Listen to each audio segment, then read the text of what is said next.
Good morning, good afternoon, good evening, and welcome to a whole new way of thinking about dealing with difficult people. Now, there's a couple of things that I want to say before we get started. And the first is, if this is your first video in this series, I really encourage you to either before you watch this or after you watch this, watch the video called A Whole New Way of Thinking About Thought, because you're going to find in there a sort of a more in-depth explanation of some of the ideas that I'm going to be sharing in this little video series. The other thing that I'm going to encourage you to do is put away your person. If you've got this video, I can pretty much guarantee you've got a person or a few people in mind that you specifically want to apply whatever you get from this video to them. Now, we will come back to them in the final video, but for now, I want you to put them down. And the reason is that what we're going to be talking about is probably at a slightly different level than you've thought about dealing with difficult people before. And a story I like to tell, it's an old teaching story, and it's about a man who lives in a village by the side of a river.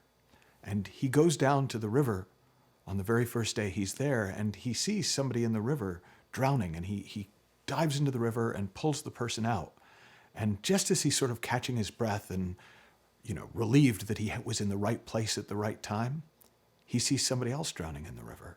And before long, he notices that no matter how many people he pulls out of the river, there are more people drowning in the river. So he enlists a few of the people that he saved and said, "Hey, can you hang out and help me save these people who are drowning in the river?" And a few of them do, and they do their best, and they kind of comfort themselves with the fact that they can never save everybody with positive ideas and telling themselves, well, made a difference to that one. But they all get a little bit downhearted. They all get a little bit discouraged because no matter how hard they try, they can never really seem to make much of a difference. And then one day, the man who started it all disappears. He just doesn't show up one day to help save people. And the other people are a bit upset or worried about him. And they think, oh, well, Bob burned out. I guess, yeah, I mean, I felt that way. But okay, well, then the rest of us just have to buck up and dive in and do even more. And then one day, they all went down to the river, and there wasn't a single person in the river drowning. And they thought, wow, this is a day we're going to remember for the rest of our lives. But the next day, there wasn't anybody drowning in the river. And the next, until at a certain point, they stopped going down the river to check. And then a few weeks later, the man who'd started it all came back into town. And some people were very happy to see them, but others were angry at him and said, "Why did you leave us? Why did you abandon us?" And he said, "Oh, I never abandoned you. It's just at some point I thought I'd be better off going upstream and seeing if I could find the place where everybody was falling into the river." Well, in dealing with difficult people, most people are looking for strategies for, well, okay, once I've got a difficult person, what do I do? But in this video series, we're going to be looking at what's upstream of that. Why is it that difficult people exist in our lives? What is it that makes somebody difficult? Where does that experience of difficult come from?